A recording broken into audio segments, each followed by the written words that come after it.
আজকে আমি আপনাদের সাথে আমার শপিং হলের ভিডিও শেয়ার করবো। তো চলেন শুরু করা যাক। তো বেসিক্যালি আমি স্যালারি পাইলে এই ক্রাফটিং এর জিনিসপত্রই কিনি।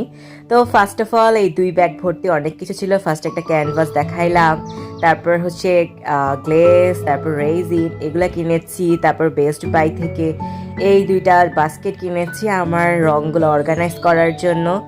তারপরে এই ছোট ব্যাগটার মধ্যে ছিল কস্টেপ, তুলি, তারপর আরেকটা ক্লে, তারপরে একটা মগ। এটা আমার একটা অর্ডারের কাজের জন্য আমি মগটা কিনছি, এটাতে ডিজাইন করা হবে।